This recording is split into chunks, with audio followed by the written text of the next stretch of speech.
All right, it is 7:32, so we'll go ahead and get started. We're going to talk about scholarships, grants, and loans. I'm Miss Woody. I'm going to present my screen now, and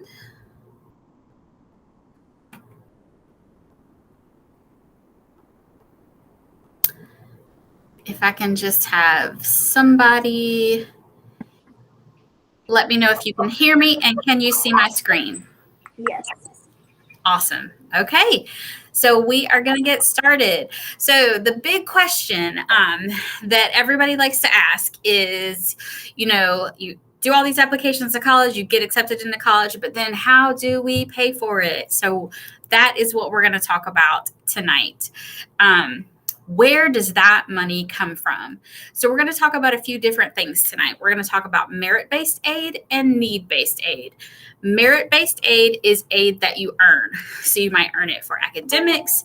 You might earn it for athletics. You might earn it for volunteer hours or community service or leadership. And need-based aid is financial aid that comes because there's a financial need for it. So those are the two different types of aid. And those two different types of aid come from a variety of sources. So the very first thing that we want to make sure everybody knows about, and hopefully you attended a session tonight about FAFSA, is the free application for federal student aid. And that is sort of the entryway to almost, I won't say all, but to a lot of the different types of aid that we're going to talk about tonight. So even if you don't think that you would be eligible for need-based aid, I'm going to tell you that you should still fill out the FAFSA. And the reason for that is there are some schools that use the FAFSA to determine some institutional aid that could be need-based, but might not be. And so by not filling out the FAFSA, you're cutting yourself off from those, from that aid, whether it's need-based or not. So definitely fill out the FAFSA. There is another application that a very few schools use, but we just want to make sure that if you're applying to one of these schools, you know about it. It's called the CSS Profile. And if you're applying to Davidson, Duke, Elon, UNC Chapel Hill, or Wake Forest, and those are the only North Carolina schools that use it, then you're also going to fill out the CSS Profile. It asks very similar questions to the FAFSA, but then it asks some additional questions. And so if you're applying to some schools out of state, we'll talk and see if they use the CSS Profile. But again, for North Carolina schools, it's just those 5. So those are some doorways into some different types of aid. We're going to talk about federal grants and loans tonight. We're going to talk about work study. We're going to talk about scholarships. And then we're going to talk about private lending agencies. And private lending agencies are the last on the list, and they're the last on the list for a reason. We only want you to use a private lending agency to get money for college if it's just the last resort. So let's talk about some of these different types of aid.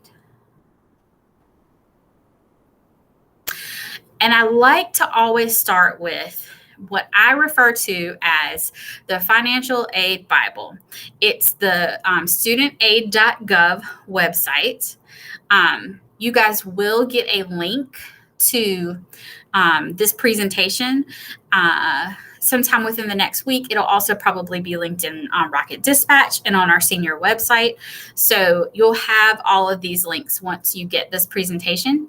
But Federal Student Aid's website is a wealth of information. It has anything that you could possibly want to know about the types of financial aid, how to apply. You can actually get to the FAFSA application directly from this website. And this is once you if you take out a loan to pay for college, a federal loan, this is actually the website that you'll use to manage that loan even after you graduate. So this is a website that you're going to be familiar with, and it really can answer a lot of your questions.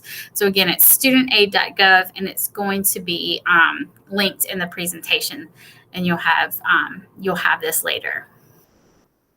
So that's your best source of information. And now let's kind of walk through. If miraculously you get offers of money from all of these sources, which ones should you take first? So we're going to start with number one. The number one type of aid that you should accept are scholarships and grants. Almost always, those two types of aid are free money. And I say almost always because there's a very few situations where you might have to pay that money back. For instance, if you got one of the federal teach grants, or if you got a state teaching fellows scholarship, which some schools in North Carolina still have that program. If you don't teach within a certain number of years after graduating, and if you don't teach for a certain number of years, then you do have to pay that money back. So with the exception of just, like I said, a very few scholarships and grants, they are free money. So always, if you get offered a scholarship or a grant, you want to accept those first. The next thing you want to accept is work study. Now, work study is a federal program. You are automatically considered for work study if your college offers it by filling out the FAFSA. So if you're eligible, that just means that your school offers jobs either on campus or with organizations or businesses that are directly linked to the campus. And so you work for that money. So it's not free money because you're working, but that money is going to come to you and you can use it to pay for your tuition or room and board. So we're going to accept scholarships and grants, and then we're going to accept work study because we're not going to have to pay that money back. The next thing is federal student loans. So federal student loans are the best type of loans to take out if you have to take out a loan. The reason for this is they're going to have the lowest interest rate of any loan that you can take out. And so, one second. So they're going to have the lowest interest rate. And there are two types of federal loans. There's a direct subsidized loan and a direct unsubsidized loan. The direct subsidized loan doesn't accrue interest while the student is in college. So again, best type of loan to take out because while the student is in school full time, it's not accruing interest. So if you're going to take out a loan, those are the best types to take out. The next, number 4, would be loans from your state government or directly from your college. Now, these are few and far between, but if you're offered a loan directly from another government institution or a college, again, those loans are going to be lower interest than any type of private loan. And then number 5, the absolute last type of loan to accept is a private loan. And the reason for that is the interest is going to be greater. The interest is going to accrue while the student is in school, and then you have to pay that money back. So private loans are last, and I like to consider that money fill in the gap money. So anytime you take out a loan, you're only going to take it out if you absolutely have to. So if you get scholarships and grants and they cover the cost of your tuition, room, and board, you might still get offered a loan. So you can take that loan out. That money's going to come to you.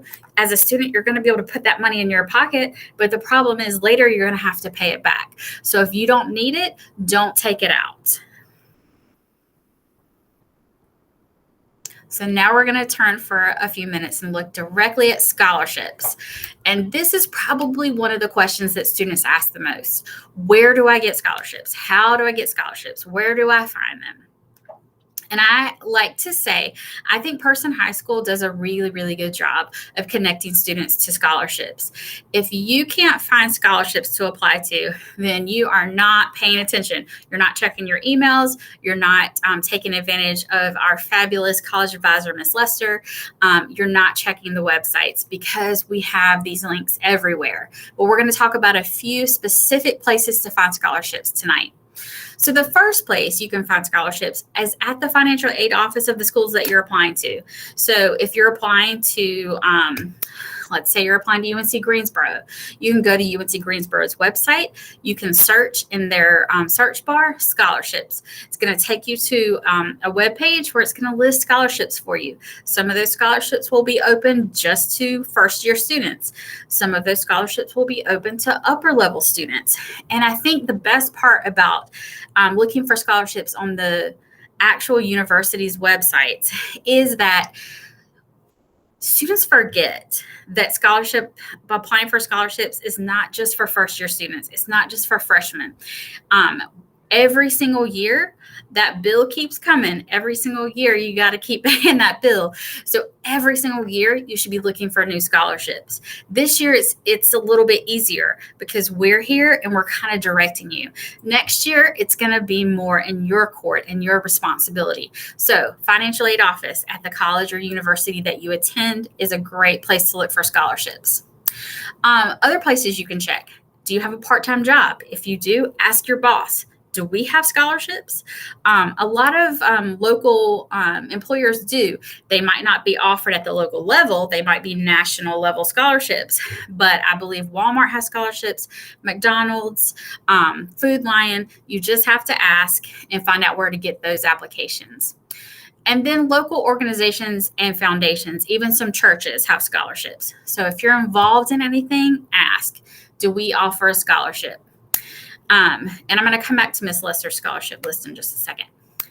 Another great place to look for scholarships is CFNC, College Foundation of North Carolina. And hopefully some of you attended their session earlier tonight. There are 13 pages of scholarships listed on CFNC's website.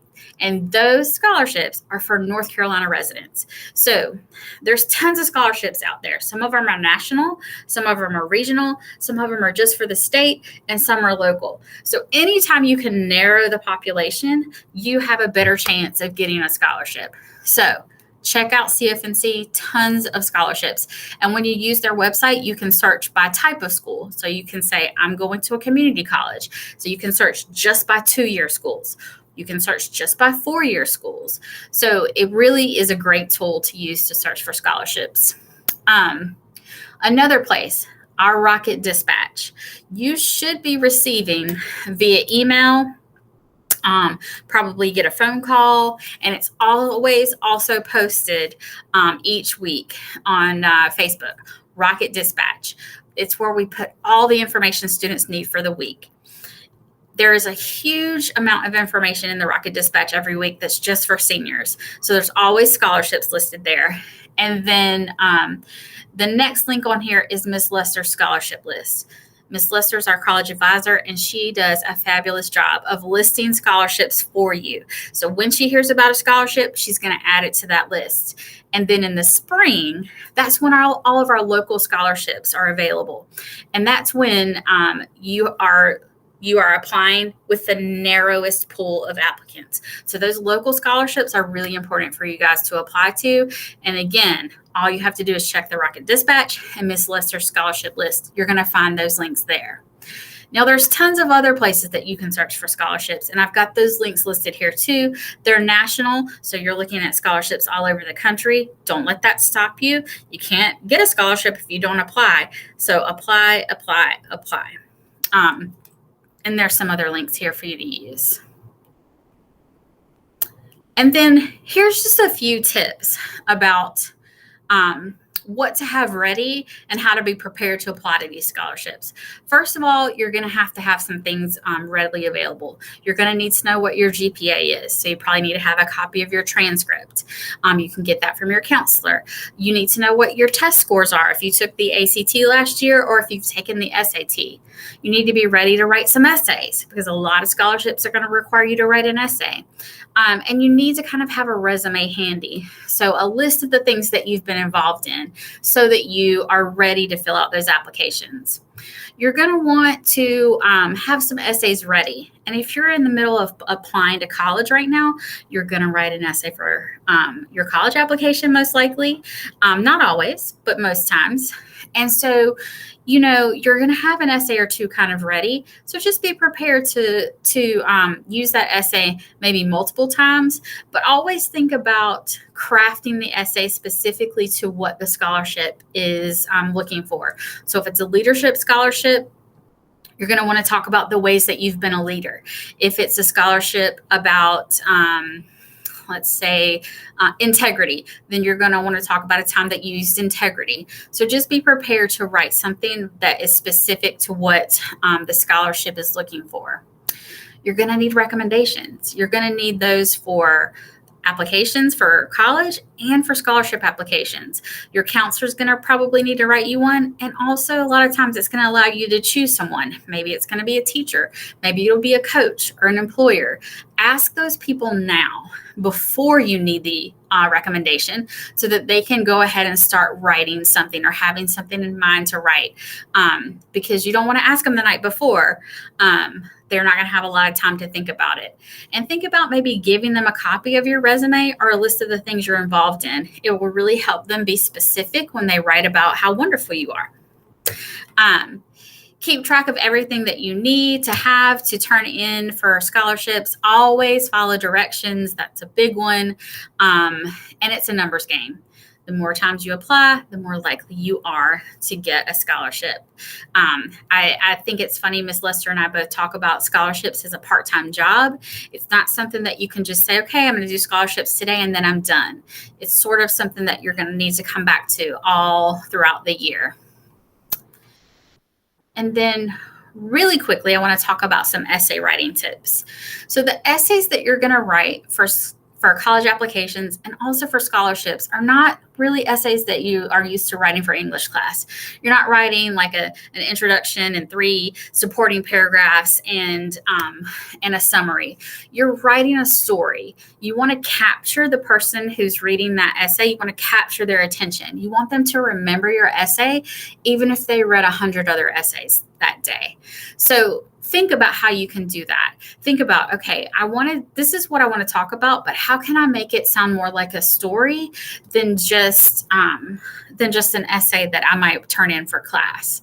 There's a link here on this page with some really great essays that students have turned in for college applications in the past. So it might help you to kind of read through a few of those just to see like what those sound like. And then always edit, proofread, have someone look over them as well. Really quickly, avoid scholarship scams. If anyone is ever asking you to pay a fee to apply for a scholarship, don't do it. No one should be asking you to give them money to get free money. Be skeptical if the contact information is weird, or if they're asking you for information that you feel uncomfortable sharing. Like you shouldn't need to give a bank account number, a credit card. It says social security number on here. Now, FAFSA, the free application for federal student aid, it's going to ask you for your social security number, but that one's okay. You're giving that to the government and they already have it. So it's okay to give them your social security number, but not for scholarships. No one should be asking for that. And if anyone guarantees you that you're going to win, that's a little bit something to be wary of as well. So if you have a concern about anything, just reach out to one of us and let us kind of look over it before you try to submit. So now we're going to move on to grants. Grants, like scholarships, are going to be gift aid. It's money that's given that usually does not have to be paid back. There are 4 federal grant programs and then 4 state grant programs that you're automatically considered for when you fill out the FAFSA. Those federal grants include the Pell Grant, and this year the Pell Grant was just under $6,500 for the full amount. And again, that's need-based, so it's going to be different amounts for different people. And then we have the 4 state grants. So there's the Education Lottery Scholarship. There is a need-based grant that goes to students who are applying to private schools. There's one for public schools, and there's one for community colleges. So we have great programs both federally and state that you're going to be considered for when you fill out the FAFSA. And then something that I don't think we talk about enough, but I want to make sure that you know about before next year, before you start your first year of college, is satisfactory academic progress. And sorry, I know this slide is a little bit blurry, but you're going to get this money. You're going to apply. You're going to get some scholarships. You're going to get some grants, crossing our fingers. And then you're going to start college. Well, some of that money will not continue to come to you if you don't maintain satisfactory academic progress. So you're going to need to keep a minimum GPA of at least 2.0. You're going to need to pass more of your classes than you fail, and you're going to need to maintain consistent consistent enrollment in your classes. So if you begin to drop classes mid-semester or you drop out mid-semester, you might have to pay the aid back that you started that semester with. If you don't continue to receive satisfactory grades, not only will you not continue to receive aid, but you might have to pay some of the aid that you took back. So it's really, really important, not just so that you can be successful in earning your degree, but it's really important to continue receiving your aid, that you maintain good grades and that you continue to take the number of classes that you have to take and pass those classes each semester. And then the last type of aid, again, always last because we accept this type of aid last, are loans. And loans is money that you have to pay back. You're borrowing it, you're going to pay it back, and most of the time you're going to pay it back with interest. Loans should be taken, like I talked about earlier, to fill that gap. So if you get some scholarships and you get some grants and maybe you still owe several $1,000s, but you didn't put several $1,000s in the bank to pay. Most of us don't just have that kind of money laying around. Then maybe you do need to take out a loan so that you can afford to attend college, but only take out what you need.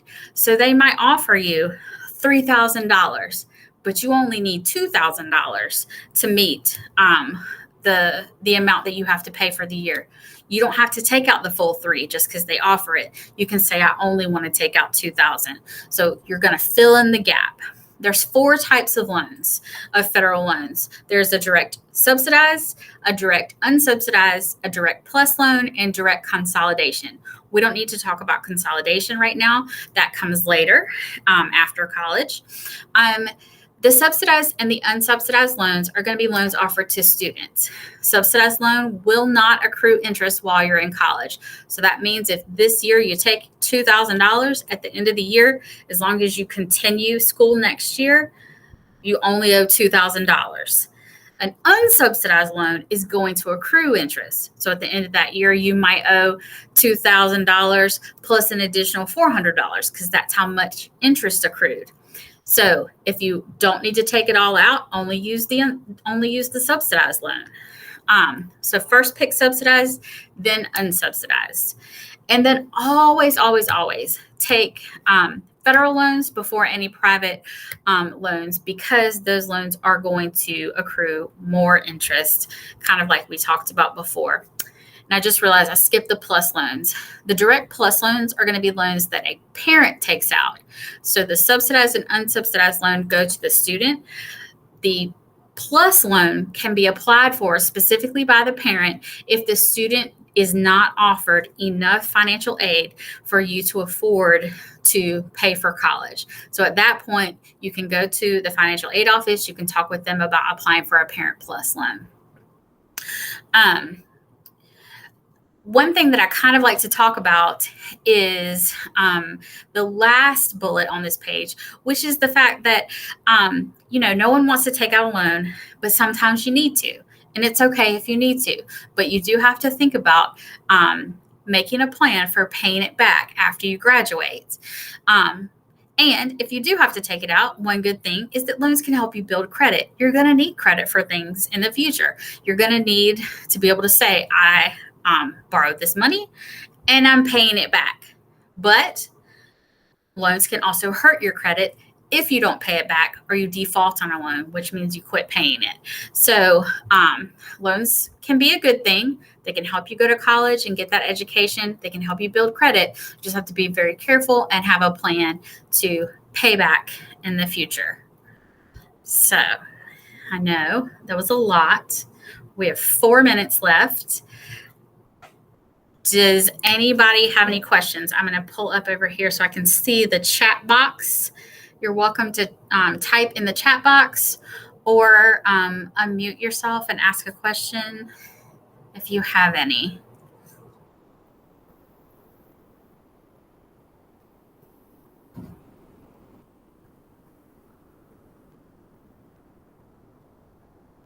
We probably overwhelmed you guys with information tonight. I think you did a great job. Thank you. And I know some of you might have questions, but maybe it's like an individual question, something that you kind of want to ask personally. You're welcome to email us, contact us after tonight and let us know. And we're happy to set up a time to meet with you and talk to you about anything that might be specific to your situation. So. Thank you. Thank you guys. Thanks for hanging in with us till 8:00 tonight. We are done. I'll hang out for another minute or two, but thanks, guys. Thank you. Hey, Kelly. Hey. So is there any good place, like if you're looking for, I guess, more of kind of the merit-based scholarships or grants, is there like a specific, like a better place to look for those, or? So definitely, sorry, I'm trying to make my screen go back. There we go. Definitely the merit-based scholarships that are going to be, I'm sorry, I'm making you guys dizzy probably, that are going to be the easiest for students to apply to and most likely for students to receive are going to be the ones that are local. And almost all of those are not available until January. So Ms. Lester is going to update that list. And in January, we'll start sending like reminders out all the time. Don't forget to apply to these scholarships. Don't forget to apply to these scholarships.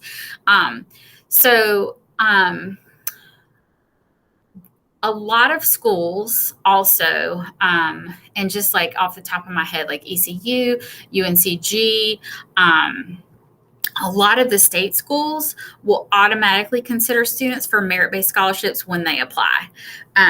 So that is another place to look for merit-based scholarships, and you don't even have to do anything. All you have to do is fill out the application and fill out the FAFSA, and they're going to automatically consider you for those. I'm trying to think. CFNC has some that are really, some that are partially need-based, but also are looking at merit. A couple of good ones to apply for. Their Golden Leaf is a scholarship that is only open to certain counties in North Carolina. So the Golden Leaf Scholarship is one I always encourage our students to apply for. And we almost always have at least one Golden Leaf winner.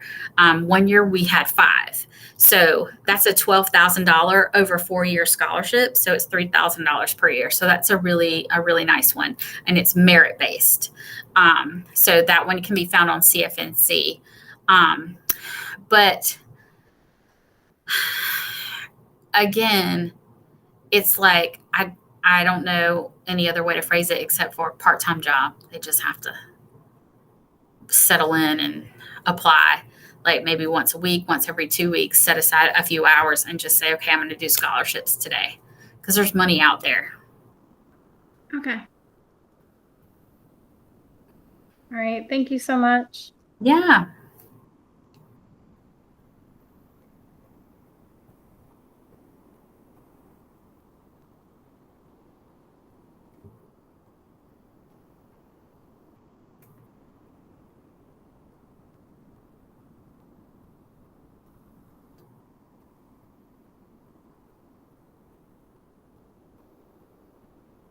Any other questions?